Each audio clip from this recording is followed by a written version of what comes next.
그 초대교회의 교회에 아주 중요했던 그들의 신앙의 뭐랄까요? 신앙의 길잡이가 되어졌다고 할까요? 그렇게 할 수 있는 편지들, 서신들에 대해서 공부하는 것을 보겠습니다.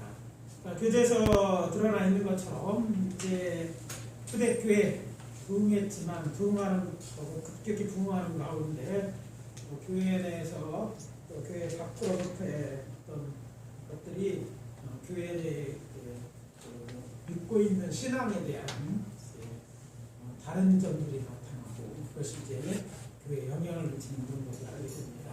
한편으로는 박해, 한편은 이단에 대한 것으로 노출되어 있고 점점 이제 그 시대에 하나님의 말씀 예수 그리스도를 좀 더 직접 배운 이제 제자들이 점점 세상을 떠나고 또 교회가 확산되니까 그들이 모든 교회에 가서 다 가르칠 수는 없잖아요.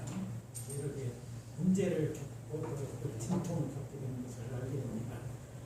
그래서 박해로 인해서 직접 훈련받은 제자들이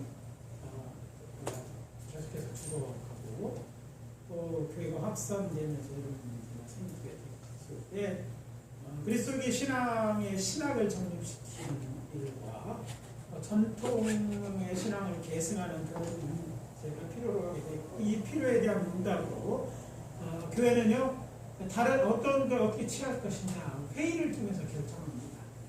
여기서부터 이제 하나님과 교회와의 연합의 일이 일어나는 걸 알게 됩니다.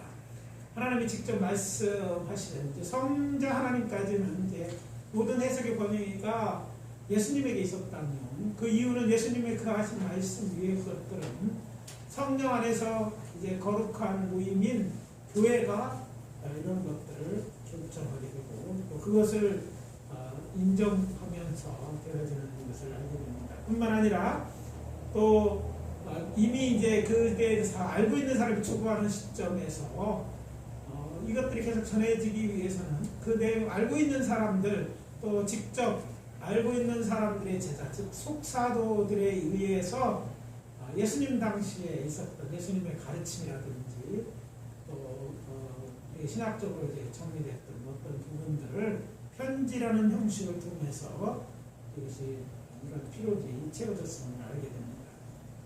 그래서 교회사를 공부할 때 이 서신서를 따로 공부할 필요가 있습니다. 이 서신서는 주로 우리가 아시는 것처럼 이제 박해 아래 있는 교회, 특히 1세기에 대부분 쓰여집니다.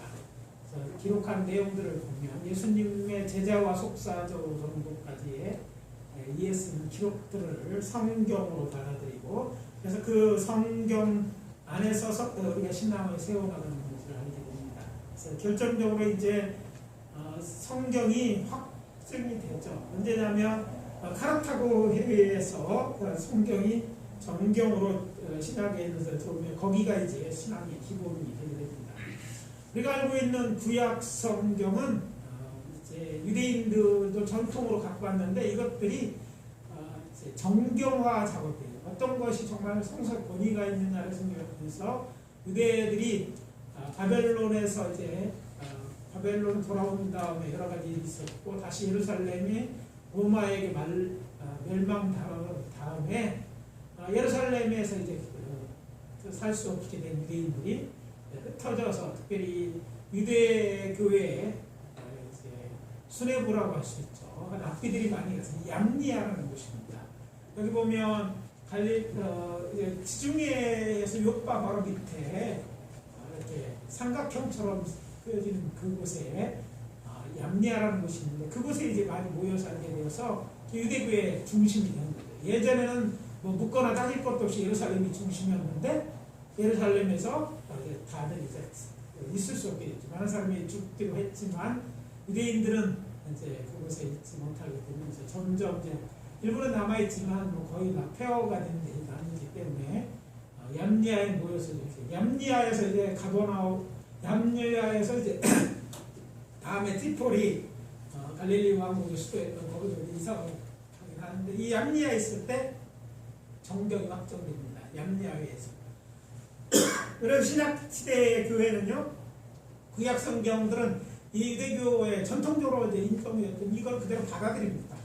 그러니까 구약은 그대로 받아들이고 이제 정경화 작업이라고 하는데 이 397년에 있던 카르타고의 신약서의 정경이 확정되면서 이제 우리 교회는요 구약과 신약 구약과 신약의 성경을 가지고 있습니다. 성경은 우리가 생각하는 성서는 구약 신약 정경화되는 작업을 거치는 것들을 인정하는 겁니다. 그러나 아직도 유대 교회에서는요 탄악이라고 하는데 구약 성경만을 인정하죠. 물론 참고로 다른 서신도 참고하지만 정경으로는 구약 성경을 받아들입니다. 그러나 이제 로마 캐톨릭은 좀 다르죠. 구약 신약을 인정한 다음에 나중에 이제 7권의 외경을 더 성서로 인정합니다. 트렌트 공회를 통해서 공회라고 하는데 이제 확정을 하게 되고, 그리고 구약 로마 카톨릭의 성경은 정경, 외경을 포함한 거예요. 제가 이런 비유를 드렸죠. 미국이나 뉴욕 같은 데 서점에 들어서 성경 주세요 하면 반드시 묻습니다. 어느 성경을 말합니까? 성경은 하나지. 이렇게 하면 우리에게는 정답이지만 거기 가면 이제 다르죠. 왜냐하면 성경이라고 할 때 유대인의 성경을 말하는지 로마 캐톨릭의 성경을 말하는 건지 개신교의 성경을 말하는지가 다르게 크게 다르고, 또 재미난 거는 우리 한국의 성경 중에서 개신교 성경 중에서도 캐톨릭과 공유해서 만드는 공동번역 성경을 또 있어요. 거기에는 여러분 외경에 대해서 이거 어떤 거에 궁금하죠. 그걸 사기는 좀 그런데 간단하게 이것을 여러분이 갖고 참고하려면 뭘 사면 돼요? 공동번역 성경 좀 두텁긴 해요. 그거 사시면 그 안에 외경도 나와 있어요. 그래서 이것까지 또 성경할 때 정경, 모든 교회가 이거 성경으로 이거 정말 진리의 성경 인정하는 거. 그다음에 그 성경 같은데 좀 여러 가지 권위적 연주때 자료 참고할 수 있는 외경, 그거 외에도 위경, 가짜 신경, 성경서부터 여러 가지 서신들이 있어요. 그러니까 판단을 누가 해서 교회가 한 것이죠. 그래서 회의가 한 것이기 때문에 이후에서 배격되는 그런 것들도 있는데 좀 더 자세히 성경을 연구하는 성서학자들은 이제 이런 것들이 참고가 되겠죠. 성경도 이제 또 무슨 안에 들어가보면 무슨 문제가 생기냐면 성경이 처음부터 그대로 이어져 내온 게 아니에요. 필사적으로 이어져면서 번역본이 틀리고 어떤 것을 더해주고 어떤 것을 빠지게 됩니다. 그래가지고 빠져가지고 오늘날 우리가 읽는 성경으로 굳어지는데 시간이 걸리고 결정이 되게 되죠. 그러면 그것들에 대한 것들 있죠. 그런 부분들이 따로따로 여러 개 있게 됩니다. 그래서 어느 사본, 정보는 남아있지 않습니다. 성경에. 정보는 남아있지 않기 때문에 전부 사본인데 어느 사본에 더 비중을 두느냐, 어느 사본을 채택하느냐가 이제 결정이 돼서 우리가 이제 신약 성경 처음 보면서 없음이라는 데가 있죠. 없음. 어디에는 사본에는 없고 어디에는 있기 때문에 그런 내용을 표기해 놓은 거예요. 여러분이 헬라 공부할 때 헬라어로 된 성경 보면 그런 부분이 따로 표시되어 있죠. 여러분 한글 성경에는 그냥 없음, 몇 절이 없다. 절이 원래부터 있었던 게 아니고 절은 나중에 했는데 그 사이에 다른 부분의 성경에 그래도 참고할 정도로 많이 나오는 것들은 따로 넣든지 가로에서 넣든지 또 아예 다른 데는 있고 여기는 있다고 했을 때 없음이라든지 다른 수에서 표현하는 것입니다. 물론 이거 신학교에서 다 배운 이야기이긴 하지만, 그래서 우리가 성경을 해야 되는데 이런 결정을 교회가 하게 됐고 그것이 이제 교회의 신앙의 기본이 되었음을 우리가 참고할 필요가 있습니다. 그래서 우리가 알고 있는 성경은 397, 379 이렇게 하면 쉬운데 397이라고 그렇긴 하는데 하여튼 카르타고 회의에서 결정된 걸 갖고 있다. 그것에 이제 신약이, 그러니까 구약 그때 결정을 했지만 구약은 그냥 얌얌해 있는 것을 그대로 받아들이기 결정한 거고, 신약만 이 중에 이런 사본 중에 이걸 성경으로 받아들인 거예요. 그러니까 신구약이 되겠지만 구약을 논의해서 받아들인 게 아니라 전통적으로 쓰던 것, 유대가 인정한 그 구약 그대로 받아들였음을 참고하고, 그러면 신약이 중요한데 이 신약 중에 중요한 부분이 서신서임을 알게 됩니다.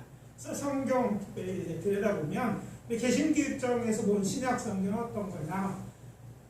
기본으로 보면 이제 성서에 작은 글씨로 어떻게 잡게 돼 있어서 그냥 참고만 하시면 돼요.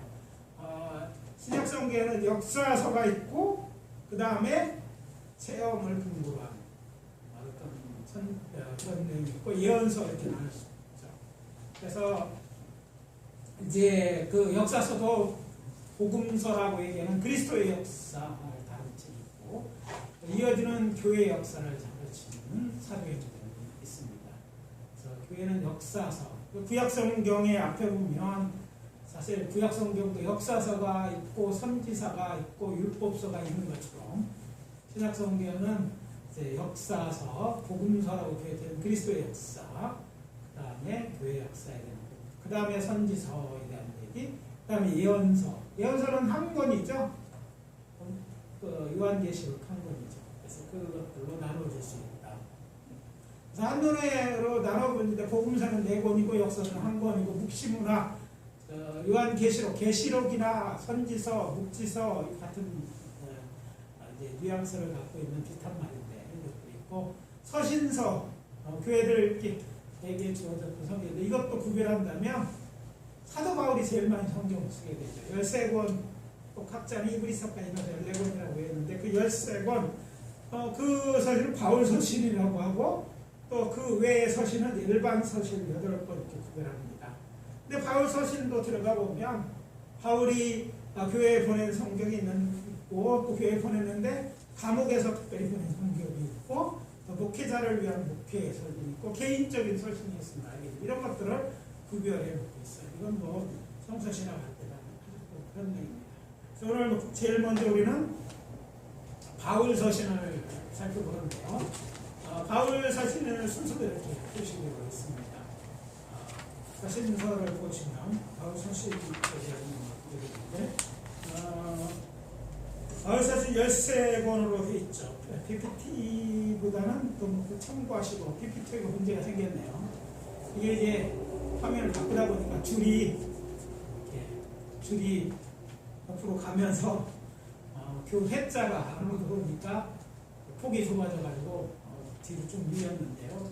이거 여러분이 갖고 있는 교재 380쪽에 보면 바울 서신에 대한 것을 4개로 나눈다. 4대 서신, 즉 우리가 알고 있는 바울 서신 중에서 핵심적인 4대 서신이 있고 그것이 다음에 옥중, 감옥에서 기록한 옥중 서신이 있고 그 다음에 목회 서신, 기타 서신으로 나누어서 보겠습니다. 그래서 이것들은 바울에 전부 기록된 것인데 중요한 건 여러 교회에 보냈어요. 그리고 여러 보낸 이것들을 교회만, 그러니까 어느 교회, 에베소 교회만 본 게 아니라 에베소는 어떻게 보면 그 지역의 중심교회예요. 빌립보서, 아가야 지방의 중심, 고린도전서, 거기 고린도전서 그쪽이 있고 필리포는 마케도니아의 중심교회잖아. 그런데 보내지면 그 서신서를 가지고 각 교회들이 돌려가면서 읽게 됩니다. 그래서 그냥 읽고 한 번만 돌리면 안 되니까 이걸 일일이 필사를 하죠. 그래서 사본이 생기기 시작합니다. 적어가지고 읽어가면서 도움이 되는 거잖아요. 사람이 직접 오면 좋겠지만 안 될 수도 있는 것들이 돼서 베낀 걸 베껴보고 또 베껴보고 또 베껴보니까 이제 베끼는 가운데 이제 좀 일부가 틀려지기도 되고 다른 얘기가 들어가기도 되고 빠지기도 되는 것을 알게 됩니다. 그래서 필사본이라고 해서 사본들이 얘기를 하는데 아무튼 이런 사본들이 여러 개 있습니다. 그래서 그거를 통해서 나누는데 크게는 4대 서신, 감옥에서는 옥중 서신, 근데 옥은 어디냐면 로마 감옥에, 빌립보 감옥에도 갇혔어요. 그러나 이제 서신서를 쓸 때 옥중 서신은 다 로마 감옥에 있을 것이고, 목회를 위한 디모데 전후서와 디도서 이런 것이 이제 목회 서신인데, 재미난 거는 로마 감옥에서 디모데 후서를 썼지만 목회자를 위한 구별된 수신이 있기 때문에 목회 서신을 분리했다는 거. 그러니까 로마 감옥에 딱 요 4권만 썼다는 거 이해하는 것보다는 바로 5권을 썼는데 한 권은 목회자와 관련되기 때문에 목회 서신을 분리하고 있다고 참고하면 되겠습니다. 그럼 어디서 기록했냐? 중요해요. 어디서 어디로 보냈느냐가 중요하게 되는데 어디서 했느냐에 대한 얘기, 그것이 이제 기록 장소에 대한 그런 얘기입니다. 그럼 이제 다 뒤에 나가서 PPT로 넘겨보면 6번은 어디서 기록했느냐, 로마에서 5번을 쓰게 되죠. 복중서신 4권, 그리고 목회서신 1권 쓰게 되죠. 빌립보, 자 마케도니아 유럽 쪽이죠. 고린도 후서와 디모데 전서, 디도서를 쓰게 되고, 고린도 아가야 지방 핫발이 치킨 엎어졌다고 했죠. 치킨 이제 엎어져 있는 거 이렇게 아가야 쪽에 그게 이제 양쪽으로 연결한 어떤 다리 같은 역할을 하는 곳에 고린도가 있는데, 되돌리니까 전서, 후서, 그리고 로마서를 그곳에서 쓰게 됩니다. 그 다음에 이제 에베소, 소아시아의 핵심 부터 에베소예요. 에베소에서 갈라디아서 고린도로 서문하게 됩니다. 이게 이제 바울이 서신을 참고하시면 되겠습니다. 자, 제일 먼저 로마서를 살펴보면 고린도에서 로마에 있는 교회들은, 이것은 바울이 한 번도 가본 적이 없는 교회고, 아시는 것처럼 로마 교회는 사도들에 의해 설립된 데가 아닙니다. 흩어진 유대인들이 예수 믿고 그곳에 교회를 세웠고, 그 교회에 보낸 편지가 바로 특별한 이제 어떤 사도가 왔다면 예수의 이름을 자세히 설명했겠죠. 그렇지 않다 보니까 로마는 또 제국에서 여러 사람들이 몰려오고, 그중 크리스천들이 교회를 세우게 되는데, 그 교회에 대한 신학적으로 해서 로마서, 바울이 쓴 로마서가 큰 힘이 됩니다. 거기서 구원 얻는 것에 대해서 믿음을 통한 은혜로 받는 의에 대해서, 어렵게 되시는 하나님에 대해서 바울이 잘 쓰고 있습니다. 그리고 믿음을 굳게 하고, 내가 당신한테 갈 건데 이제 서가나 당시에 땅뜨기했던 성교로 갈 때 좋은 처음에 써고 있거든요. 그래서 로마서는 신학적인 서신이 있습니다. 근데 이 쓸 때 또 다른 특징은 바울이 이 글을 직접 쓰지 않고 대피를 해서 받아서 쓰게 했습니다. 쓴 사람, 기록한 사람이 있지만 그 사람은 그냥 시키는 대로 받아 쓴 사람이기 때문에 대필자일 뿐입니다. 누구에 대해서요? 바울이 그래서 바울에 대하여 쓰게 되죠. 그래서 바울 서신이 많이 쓴 서식이지만 실제 기록은 누가요? 더디오, 더디 이렇게 썼을 거예요. 얘기하는데, 자, 외워집니까? 더디오 빨리 쓰는 게 아니라 더디오 불러주는 대로 쓰는데 더디게 썼다 이렇게 생각하면 쉬울 거예요. 더디오 그렇게 쓰는 사람, 이게 더디오가 대신 쓰게 됩니다. 그러면 더디오만 다시 썼느냐? 아닙니다. 구약 성경에서는 예레미야서를 누가 받았습니까? 바둑이. 기억나는 없어? 바둑이? 네, 바룩이, 벼룩 비슷한 바룩이가 받았습니다. 그것처럼 또 구약에 신약서는 여기 말고도 베드로전서도 실로하고 받았습니다. 근데 바울 것을 받았으면 바울은 헬라의 능동한 사람이었어요. 신학적. 그럼에도 받아쓴 것은 뭐가 안 좋아요? 일단 눈이 안 좋아요.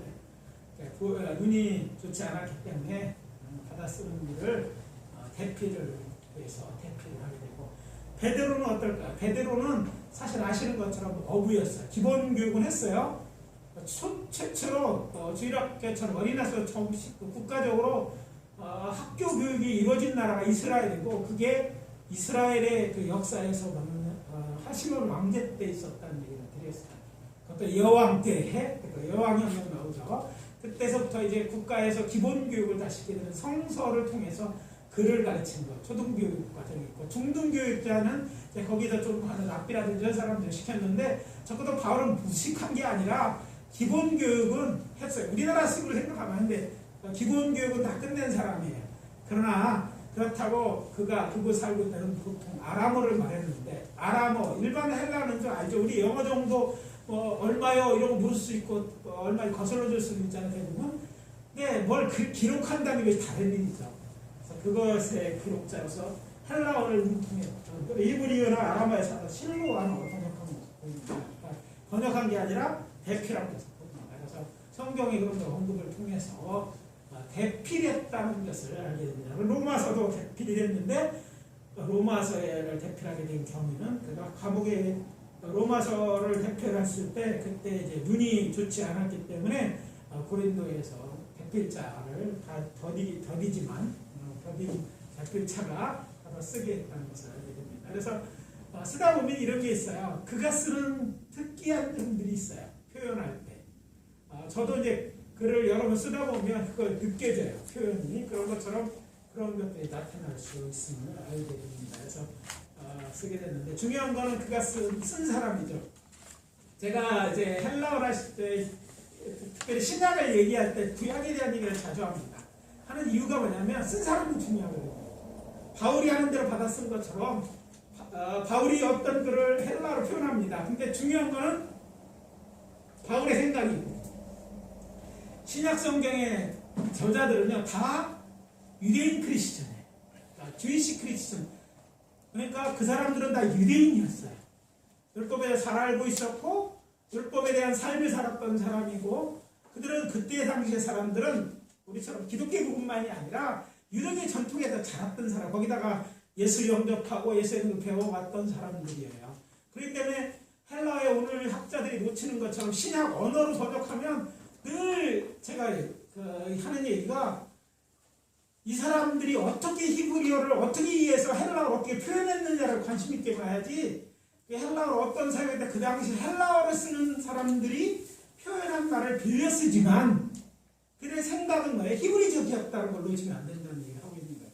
그래서 뭘 생각하면 예루살렘 바이블이라고 그러는데 히브리 말로 된 신약 성경이 도움이 돼요. 어떻게 사용해야 되느냐. 그래서 어떤 거는요 우리가 이제 교당의 피니스토 얘기를 하지만 신학자들이 헬라어적인 표현을 사용했을 때 분명히 이해가 되는 거예요. 근데 히브리적 표현을 따지면 그런 개념이 아니었어요. 근데 헬라적인 말에서 비슷한 걸 표현했다고 해서 성경에 있는 대로 해석해서 뭘 결정한다면 생각표를 해야 돼. 정말 그런 거를 생각해 볼 필요가 있어요. 예수님이 그렇게 초대교회가 그렇게 이해했다고 하는 거냐 아니면 이해를 좋게 그 개념을 도입한 것이지 아니면 물론 딱 맞는 말이 없을 경우나 어떤 것들이 더러운 걸 강조하게 쓴 말이라고 이해를 해야 될 필요가 있다는 것이죠. 그래서 우리의 해석, 신학자들의 해석이 그런 것까지 거의 다루지 않고 있습니다. 그래서 헬라에서 뭘 얘기했느냐고 밖에 헬라 그 당시에는 무슨 문화겠어요? 이것을 자꾸 연결시키면 본질을 놓치는 거예요. 바울이 로마서를 썼는데 로마서를 썼지만 이거를 대필한 더디오의 작품이 아니란 말이죠. 누구의 작품이에요? 더디오의 작품이에요. 바울의 생각이 말하는 대로 쓴 거니까 바울의 생각을 쓴 것이고 그 바울은 헬라인이 아니라 헬라말로 썼지만 유대인이었고 유대인 크리스천이었다는 사실을 놓치지 말아야 돼요. 이게 신학교에서 안 가르치고 신학을 하는 사람들 얘기하지 않지만 제가 이해하는 성서고 성서가 다르다고 생각해요. 여러분 생각 안 해도 되겠지만 첫 문제는 겨우 안 나오니까 공부할 거리는 없지만 그렇게 생각이 맞다고 저는 해요. 그래서 제가 요한계시록에 대한 제가 설교집을 쓴 적이 있어요. 제가 이제 신학학자가 아니기 때문에 계시록의 내용을 성서적으로 이제 쓸 때 책을 냈죠. 근데 출판을 안 했어요. 출판비를 너무 많이 달려서 했는데 아무튼 쓴 이유가 그거예요. 묵시론적 관 그러니까 유대인의 관점에서 그 내용을 다시 계시록의 내용을 다시 보는 것이거든요. 근데 그런 차이를 별로 사람들은 그냥 다른 생각으로 생각을 하더라고요. 그래서 이거는 굉장히 다른 책이거든요. 똑같은 계시록의 책을 물론 역사적 전처서를 기반으로 이제 성경에 나오는 문자적인 해석을 이제 기존으로 썼기 때문에 생각할 수 있지만 그렇게 봐야 된다고 생각했기 때문에 이제 그런 설교하고 있고 그렇게 설교집도 냈던 거예요. 신학학자가 아니니까 이제 설교집 형태로 내긴 했지만 근데 돈 내면 프린트하면 되고 안 돼도 걱정하고 우리 교회 설교 다 했던 거니까 필요하면 카피해 주면 되고 요즘 복사 있어서 간단하더라고요. 이제 카피라이트 때문에 이제 당신 안 하고 있는데 아무튼 이런 관점에서 이 성경을 볼 수 있는 눈이 있어야 돼요. 그래서 성경을 딱 볼 때 로마서 딱 볼 때 그냥 로마서에 막 들어가서 볼 수가 아니라 수를 보고 전체 배경이나 것들을 이해 안 나서 들어가 보면 예전에 보이지 않게 보이고 연결되어 줄 수 있습니다. 주석들은 바로 그런 거 하는 거예요. 연결해서. 그래서 로마서 핵심 말씀 로마서 1장 17절입니다. 복음에는 하나님의 의가 나타나서 믿음으로 믿음이 되게 합니다. 믿으면서 믿음이 되게 하고 또 의는 어떻게 우리 의인되냐? 믿음으로 된다.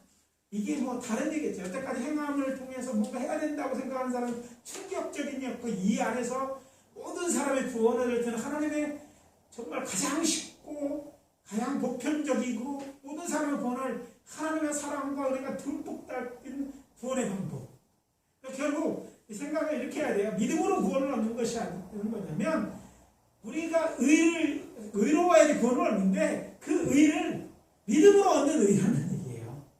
그러니까 착각하면 이럴 때 혼돈하면 안 돼. 그냥 의는 필요 없다가 아니야. 근데 그 의를 완성시키려면 우리는 너무 부족해. 그런데 될 수 없는 우리를 예수 그리스도 온전하신 예수를 온전히 의로운 예수를 믿는 믿음 가운데 우리를 의롭다 인정해가지고 그래서 우리가 의로운 자가 되는 거야.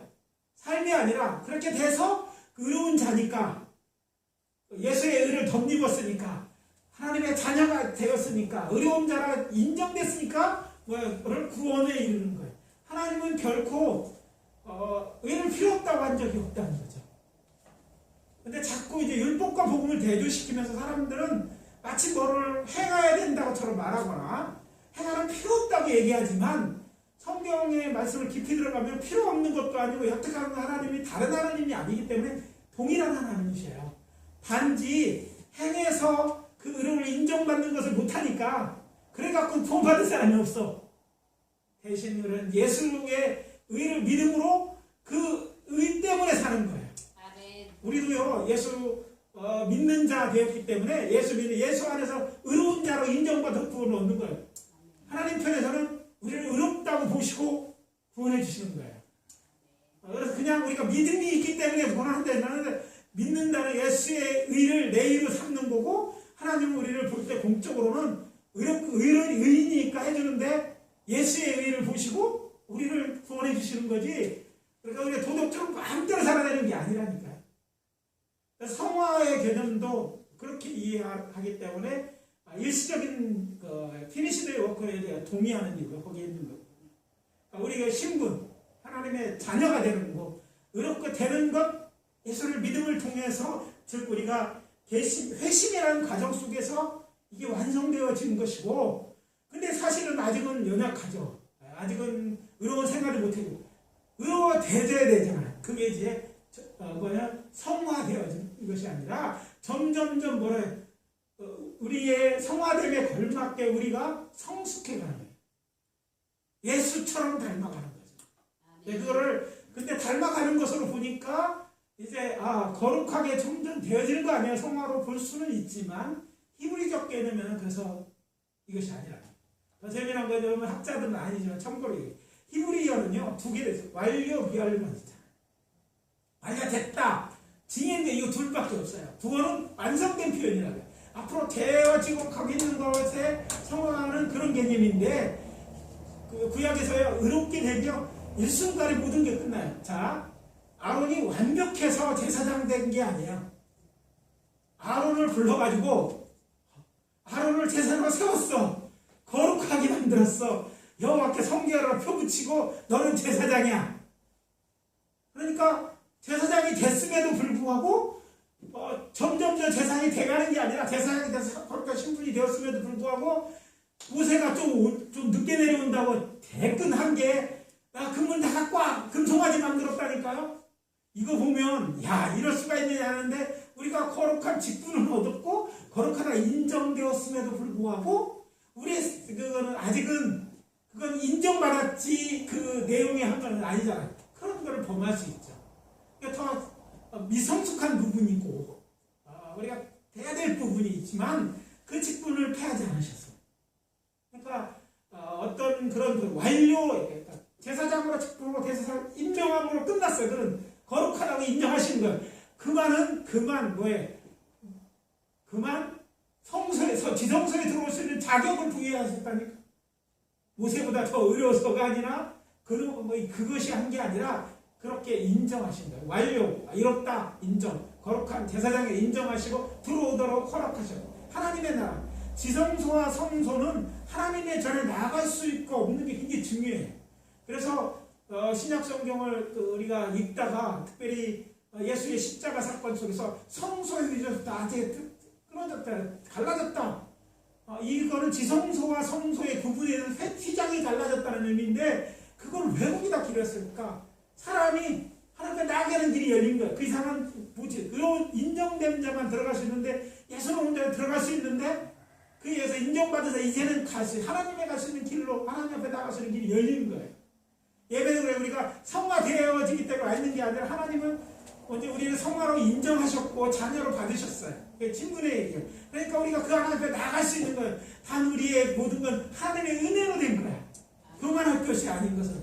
그러나 우리가 거룩하다 인정하시던 우리 예배 가운데 오시고 우리를 인정하시니까 우리 예배에 있는 거죠.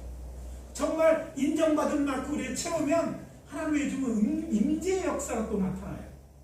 왜 임재를 사모하는데 임재가 되냐고. 그렇게 하지 않았기 때문에 정말 믿음 안에 있지 않은 하나의 임재는 그 사람들에게는 죽음을 의미하거든요. 이런 문제가 있어요. 그래서 사모함 속에 그런 신학적인 이런 것들이 이해할 필요가 있음을 우리가 이해해요. 이런 것들 처음부터 알고 있었던 건 아니잖아요. 그래서 하나님이 바울을 택하신 것은 그렇게 잘 알고 있는 율법에 대해 잘 알고 있는 바울을 택해서 그리스도를 만나게 하시고 쓰게 하시는 하나님의 큰 축복이고 선비였음을 확인할 필요가 있습니다. 그래서 했는데 이 특징은 그거에 대해 잘 가르치고 있어요. 어떻게 우리는 의롭지 않은데 의롭게 칭의한다. 의로운 자라고 인정하는 것. 법적으로 신분이 되는 거죠. 그래서 한 번으로 영원히 전적으로 하나님의 일을 이 생에서 완전하고 또 모든 시대를 동일하게 의롭다고 인정받는 거예요. 근데 이제 그 다음에 성화에 대한 얘기를 하면 로마서에 대해서 신학적 차이를 알고 들으셔야 돼요. 여기서 나오는 성화는 점진적인 하는 뉘앙스를 갖고 있는 단어를 선택하면서 그래서 점진 성화 쪽에 이걸 쓰고 있어요. 성화되는 과정이 아니라 거룩하게 되었다는 표현으로 쓰지 아니하고 과정으로 본 것이죠. 내적 상태가 법적은 됐는데 해야 되는 것인데 성화라고 보는 것이냐 이제 차이가 이거예요. 성화를 보냐 이게 성숙해 가느냐 이런 차 그리스도를 잘 온전해져 가느냐 이런 차를 봤는데 이걸 성화로 일반적으로 봤다는 거예요. 이게 장로교 신학의 이런 글 재료는요 장로교 신학적 관점에 쓰여 있는 거예요. 그래서 그들이 이해하는 거 보면 잘 알죠. 한국의 70%가 장로교예요. 성화에 굉장히 익숙해요. 근데 이 성화가 익숙하지 않은 사람들이 있어요. 이게 누구시냐면 침례교인들이에요. 자, 오순절주의자 초창기에 웨슬리언들이 참 많았어요. 근데 이분들은 점진 성화를 이해했기 때문에 성화된다고 이해했기 때문에 전혀 문제가 없이 성교를 강조하고 얘기했어요. 근데 문제는 침례교에서 성령 세례 받고 한 사람들. 침례교는 두 가지 경험만 인정합니다. 회심과 그 다음에 성령 세례. 이 영적 체분이었는데 회심의 사건으로 끝났지. 이런 갈등을 보면서 그 중에 이 침례교 출신 학자였던 사람 윌리엄 더함이 이제 이 성화에 대한 이미 완성됐다 이렇게 선포를 한 거죠. 그게 이제 피니시드 워크예요. 그래서 갈보리 완성된 그리스도의 사역이라고 얘기해서 회심할 때 완전히 성화됐다 이렇게 선포하게 되죠. 회심은 은총만 해서 성장한다 이렇게 표현을 했습니다. 그래서 이 이론에 따라 하나님의 섭리와 포스펙은 흥미로운 것은 우리 그 에미 심플 맥퍼슨은요 학자가 아니에요. 신학을 세웠어요. 이걸 따랐어요. 근데 그걸 체계화시킨 벤 클리브라는 학자예요. 우슬적 신학의 기초라는 책 우리 배우셔서 이면수 목사님 번역하셔서 신학 거기에 벤 클리브는 두 가지 입장을 이상하게 좀 재미나게 첫째는 앞에는 끝났다고 설명하고 뒤에는요 그 다른 차원에서 점진적 성화에 대한 같은 거로 쭉 번역을 해놨어요. 이렇게 해놨어요. 지금 제가 신학교에 과제를 드리면 그거를 이제 이해해서 원래 얘기를 하라는 얘기인데 답변을 아직 안 합니다. 교수는. 여러분 그걸 잘 이해해야 돼요. 그가 신학자는 그거는 그런 입장에서 이해할 수 있는 거를 그렇게 기록했어요. 그 오순절 신학 기초를 쭉 읽어보면 헷갈려. 완전히 끝났다고 얘기해.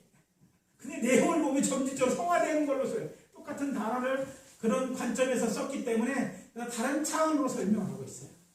근데 그 차원으로 설명한 건 그가 어떤 접근점이지만 과연 그런가? 유대적으로 더 본다면 끝난 걸 끝났다고 해야 돼. 그래서 제가 이제 원하는 게 어떤 답이었냐면 연구한다면 예를 들어서 연구한다면 그런 차원에서 여기서 왜 윌리엄 덤이 피니시타를 했다는 이해, 거기서 말한 이해를 배운 거죠. 에미는 학자가 아니어서 학자였던 사람들이 그걸 우리도 양쪽 다 받으면서 설명하는 것이 아니라 원래 그것들은 더함의 신학 속에 있었던 것, 그리고 그것들의 말한 성화에 대한 관점을 얘기해야지 절충안으로서의 건 하나의 선택이죠. 그래서 그가 오늘 한국이 아니라 미국의 포스퀘어의 신학자, 대학자로서 이런 걸 해놓은 건 인정하지만 그 부분에서는 그렇게 이상해 놓으니까 책도 보면 모든 스테이트먼트도 보면 우리 이제 이 성화에 대한 일시적 앞에는 끝났다고 써놓고 뒤는 성화가 되는 것처럼 번역하면서 문제가 돼요. 게다가 성화라는 단어를 쓰다 보니까 그렇게 되면 뭐 이렇게 되면 하니까 점진성화 쪽으로 성경을 해석해 나가고 있기 때문에 이제 그런 헬라적으로 사용했던 후대에 대한 얘기 더 강하지 않았나 생각하는데 그렇게 앞에서 말씀대로 이해하면 될 것 같아요. 근데 이제 현실은 그렇게 되고 있다는 걸 참고로 하시면 도움이 되겠습니다. 저희 PPT는 안 해줘요. 이거 이제 로마서 개요에 대해서 구원을 얻는 것과 모든 이후의 삶에 대한 얘기할 때 이 신칭이 유대인의 구원 계획과 로마서의 제일 어려운 부분은 유대인의 구원에 대한 계획에 대한 로마서의 말씀입니다.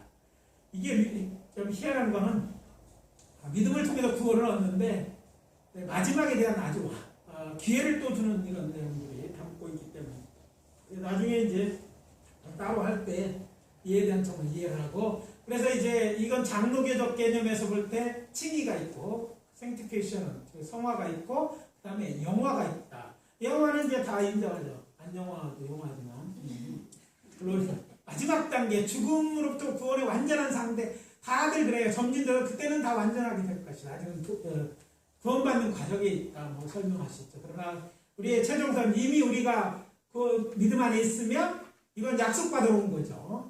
때가 되면 완전한 구원 상태에 이르게 될 것입니다. 이것들에 대해서 하고 있고 우리는 이 소망 가운데 살아가는 거예요. 문제는 어느 정도 성화 이제 세상 장로교육 신학에서 보면 어느 정도 성화된다가도 어느 정도 죽음 맞이하면 영어로 바로 간다 이렇게 생각하죠. 성화는 필요 없다 이렇게 생각하고 있죠. 캐톨릭에서는 거기에 대한 문제가 생기게 돼요. 이런 신학적 입장에 따르다 보니까 덜 성화됐는데 정말 영화에 들어갈 수 있을까 이런 생각을 하면서 중간에 딸의 낙원이라는 곳과 이런 것 중에서 연옥이라는 표현을 하나 더 다릅니다. 더 돼서 완성될 수 있는 곳이 있어야 되지 않느냐 생각하게 되죠. 연옥설이 생겨나게 되죠. 그러니까 이게 이제 전통적으로 이제 서양에서 이렇게 생기는 신학적 백그라운드예요. 그런 걸 인정하자 침례교에서는 침례교가 어떻게 보면 침례교 그리스도교가 원래로 돌아가자는 문제예요. 초대교 신앙으로. 그러니까 그러면서 또 하나 생겼잖아요. 아니다 원래는 그렇게요. 그런 거 설명하신 적도 없다. 이렇게 돌아가는 쪽이 강하기 때문에 얘기하지만 나름대로 그 새로운 성화에 대한 얘기를 하다 보니까 이제 이게 연옥이 필요해진죠. 그거하고 그거에 이제 옮겨지는 얘기를 할 수밖에 없지 않았나 이렇게 생각이 들어요. 이건 뭐 누가 발표한 건 아니고 생긴 이유가 성화라는 측면에서 볼 때 그렇게 이해될 수 있는 것이 아닌가 제가 생각해보는 내용이에요. 이것도 하나의 논문과면이라 분명한 거는 써봐야 되는 거고 아무튼 조직신학은 그냥 쓸 게 참 많습니다. 자 그렇게 이해한다는 거 우리는 거기까지 이해할 테고 성서적인 그 차원에서만 본다면 우리가 이제 칭의의 구원과 성화의 구원, 영화의 구원으로 세 가지 구별해서 이해하는 장로적인 방법이죠. 장로의 관념에서는 우리가 제일 과거에 믿는 과거가 이런 것들이 다 그리스도 안에서 이제 의롭게 됐다. 성화, 현재는 성화되는 과정이고 미래는 영화롭게 온전한 구원이 일어날 때 단계적으로 설명. 과거, 현재, 미래. 이게 논리적 보이는데 성서적인 문제는 생각해 봐야 되고 아무튼 그 관점에서 이렇게 설명하고 있다는 거예요. 그래서 이거는 이제 여기서 장로교에 있는 분들은 이걸 얘기해야 돼요. 제가 이제 장로교 신학에서 오랫동안 강의를 많이 했는데요. 군소 신학하고 장로교 신학에 갈 때는 이 얘기를 해줘야 돼요. 거기서 다른 신학 얘기를 할 수는 없습니다. 그래서 이제 이 얘기를 해주고 이거에 대해 설명을 잘 해주시고 그 다음에 다르게 이해하는 데는 오순절 주지자 측에서 하나님을 이렇게 다르게 이해한다. 이렇게 설명을 해야 돼. 예배학도 장로적 예배학을 계속 그걸 얘기합니다. 그리고 요즘 현대에 대한 열린 예배와 오순절 신학의 예배는 이렇게 한다. 이렇게 설명하면요.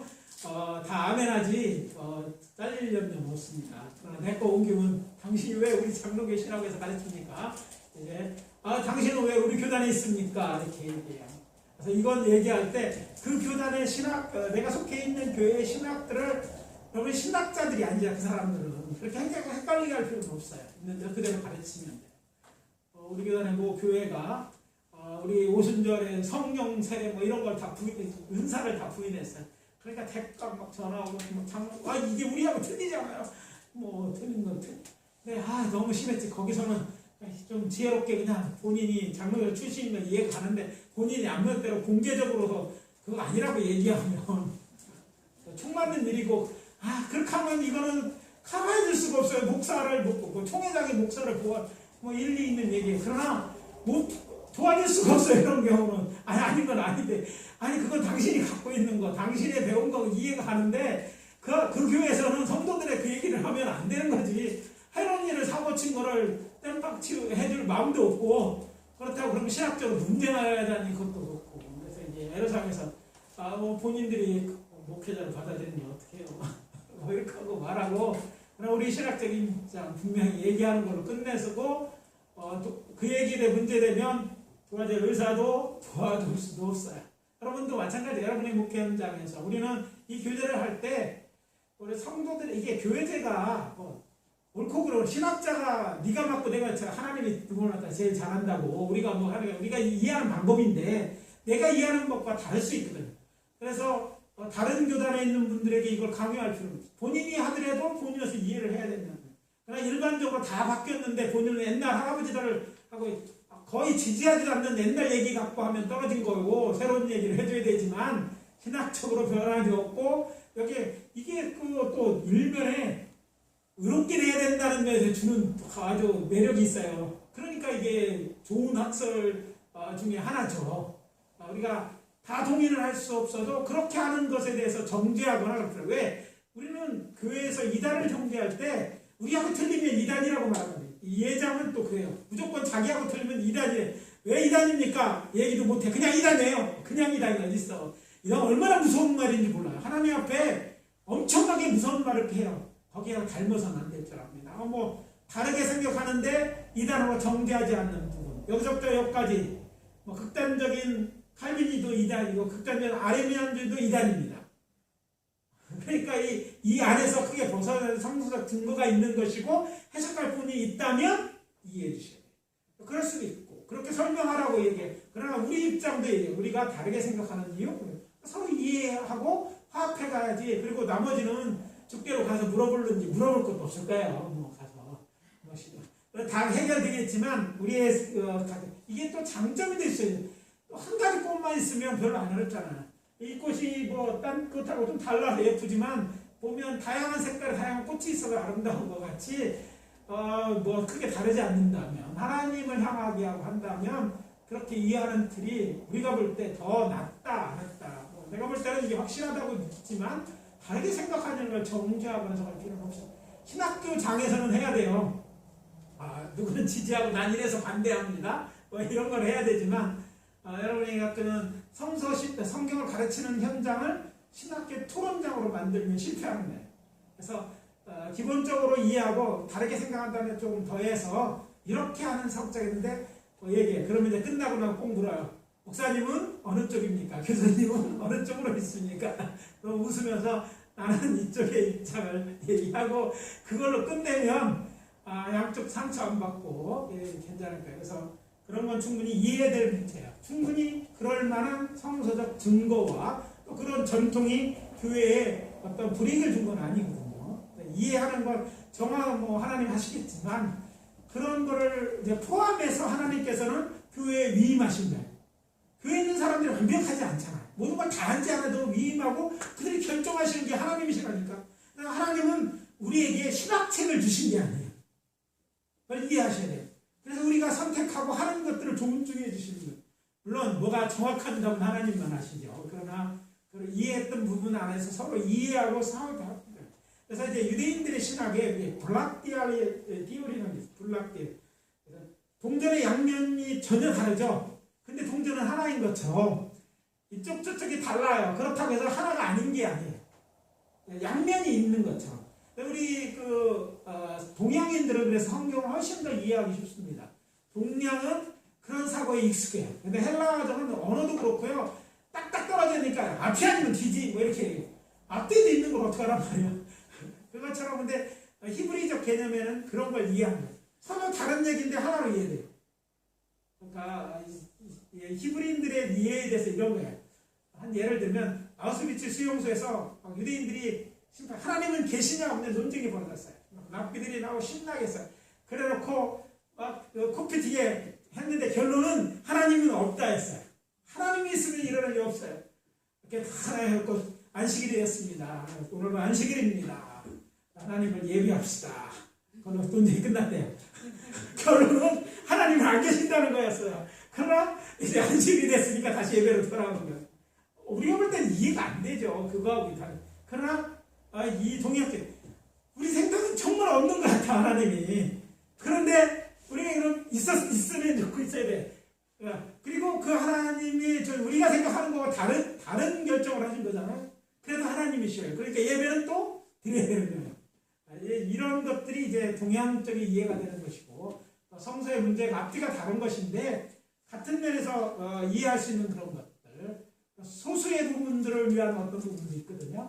그런 걸 전체를 이해하는 것들이 필요하게 될 줄 압니다. 그래서 이제 헬라 신학에 보면 이게 진짜냐 안 되는 게 굉장히 중요한데 어떤 것들은 히브리적 관점에서 보면 이제 좀 이런 플렉시블 하더랄까 좀 이렇게 돼 있는 것들이 좀 많이 있음을 그 문화적이든지 전통적 구조가 있음을 앞으로 이해할 필요가 있습니다. 그 다음에 고린도 교회입니다. 고린도 교회를 참고해야 될 것은 고린도서서를 보냈지만 전서가 첫 번째 편지가 아니었다는 거예요. 후서가 있지만 첫 번째에서 그래서 이게 두 번째라면 바로 세 번째가 아니라 후서가 또 있어. 그래서 고린도 전서는 고린도 교회는 두 번째 편지고 고린도후서는 네 번째 바울이 보낸 고린도에 있는 전서예요. 그런 것을 참고해 주고 있습니다. 근데 이 전서를 보내게 된 내용은 질문이 왔어. 그러니까 질문에 답하는 거야. 고린도 교회는요 은사가 충만한 거예요. 근데 예전에 똑같아요. 은사가 충만한 데는 뭐도 많아? 문제가 많아요.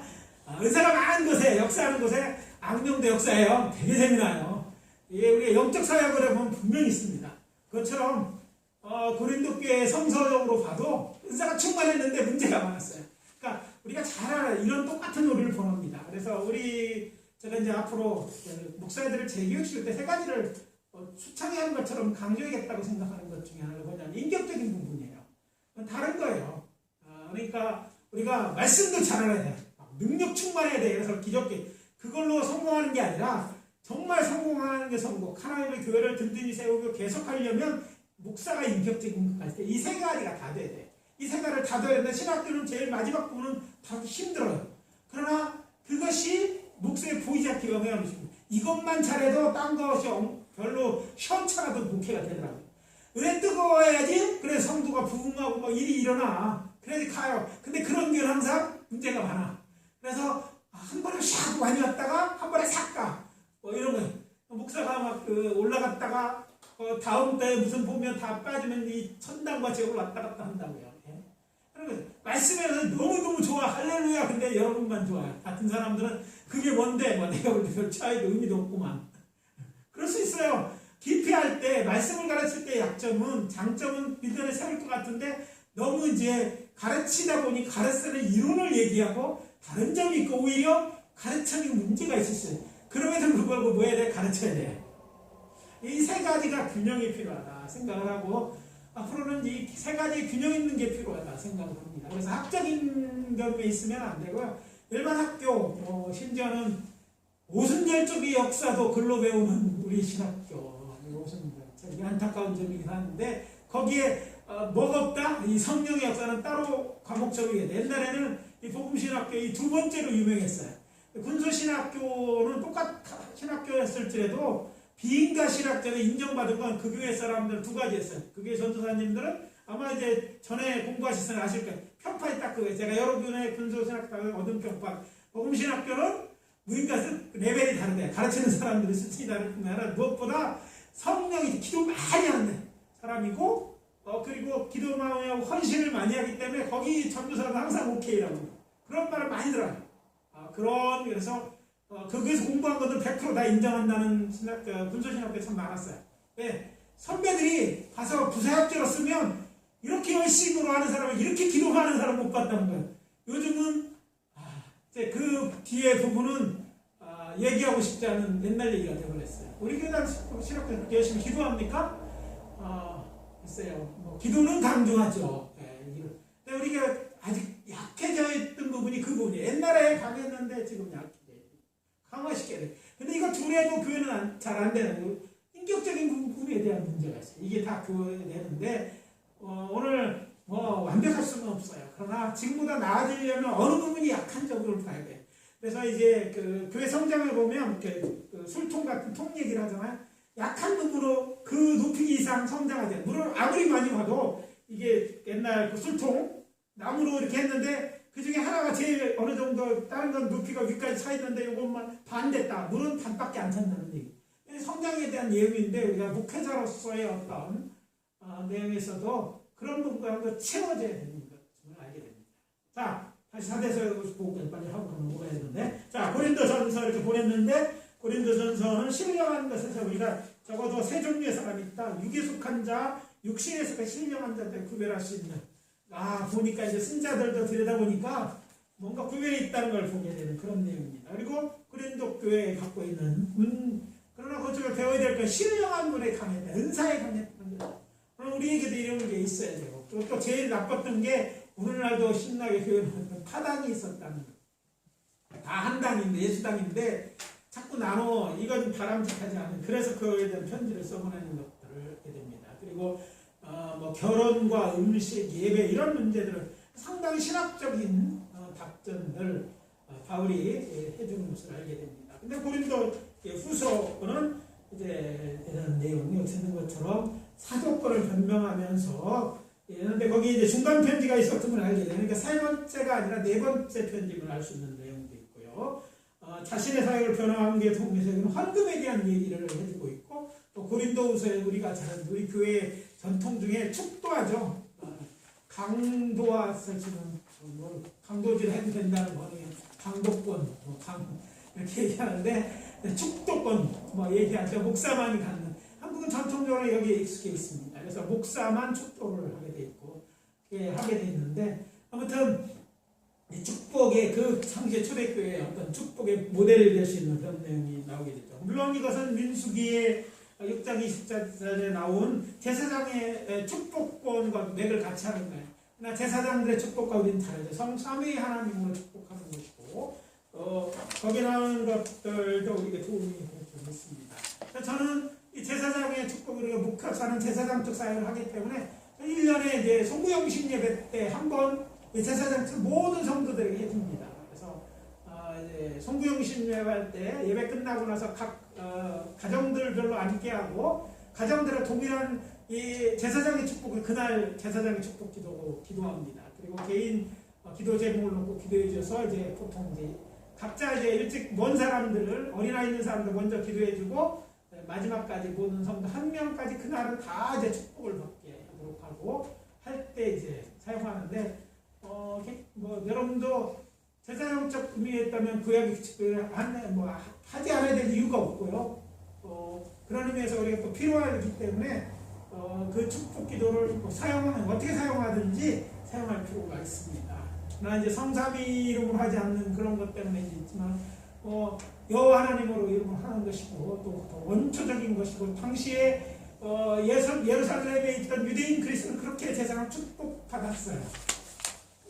그러니까 그들에게는 너무 익숙한 것이고 우리에게는 너무 먼 것이지만 오리지널의 유대인 크리스천들과 오늘 우리들에게도 그것이 나쁜 것이 아니라 오히려 그들이 갖고 있으면서 예수님도 하지 말라고 한 얘기도 없고 했던 그런 축복을 비는 기도 또한 필요한 줄 압니다. 이런 내용이에요. 그 다음에 이제 갈라디아서 갈라디아. 근데 사대 서신은 중요한 것 중에 하나가 뭐냐면 이 사대 서신은 양이 일단 많아. 뭐든지 양이 많은 게 중요해. 구약의 선지자도 양이 많으면 사대 대선지자야. 양이 조금 많으면 소선지자야. 대선지자는 양도 많고 그런 신학적 내용에서 이 부분의 성경을 잘 알 필요가 있는데 아무튼 이 갈라디아서는 바울 서신 중에 첫 번째로 기록된 것이죠. 그래서 첫 번째 기록된 것이고 안디아고에서 거기서 이제 부사역자로 있었잖아요. 안 그런가요? 물론 전도사는 아니었어요. 바울이 바나바하고 같이 사역하는데 거기서 이제 선교에 갔다 오면 갈라디아에 대한 편지를 써보낸 것이죠. 특별히 유대적 그리스도인들이 믿음으로 해야 되는데 할례도 받고 율법 지켜야 되는 문제에 대해서 다루었어요. 율법에 대한 문제와 복음에 대한 걸 다루기 때문에 갈라디아서는 율법과 복음에 대한 차이라든지 어떻게 연결되는지 잘 이해할 수 있는 그런 책입니다. 근데 분명한 것은 율법과 복음에 대한 386제 피피조의 17번에 본 것처럼 이것을 하나의 그 대조적 개념으로 보면 안 돼. 과거에 우리 신학은 대조적으로 봤어요. 율법의 복음을 대치했다라고 생각하는데 성경 그런 개념을 찾을 수가 없어요. 모세를 통해 주셨지만 차이가 있죠. 그래서 복음 율법 안에 있는 자들에게 복음을 주셨어요. 그래서 이거는 보완적인 개념으로 이해해요. 그럼 우리에게는 율법이 필요 없느냐? 그 율법 폐기론자가 돼서는 안 돼요. 그렇다고 율법 주의자가 되시는 건 율법과 중에서 완성된 개념으로 갖고 있다고 이해하면 되겠습니다. 그래서 조화 완전. 그래서 율법은 현세적이며 일시라는 것은 종말론적 영혼과 관련되어 있는데 우리는 현실을 살지만 미래도 살아야 되는 사람들 아닙니까? 그래서 우리가 이걸 잘해야 되는데 이렇게 보완적으로 봐야 되는 거예요. 율법을 주시는 하나님이 우리가 하늘 아버지라고 얘기하고 예수가 아버지라고 하나님으로 얘기하시는 이 하나님입니다. 하나님이 변하시는 게 아니고 하나님이 좀 약한 걸 준 게 아니라 그 시대에 그들에게 필요한 마음을 주셨고 그것이 우리에게도 유효했던 그러나 과거에는 예언적이 있고 되지 않았는데 후에는 이루어진 게 있어요. 제사에 대한 걸 통해서 제사에 대해 알게 하셨어요. 예수님이 제사를 이루셨어요. 그러면 우리는 뭐예요? 다시 피의 제사를 드리지 않고 예수의 이름으로 이제 하나님 앞에 나아가는 거죠. 제사를 안 드린 게 아니라 우리는 완성된 그런 데로 나아가는 것이죠.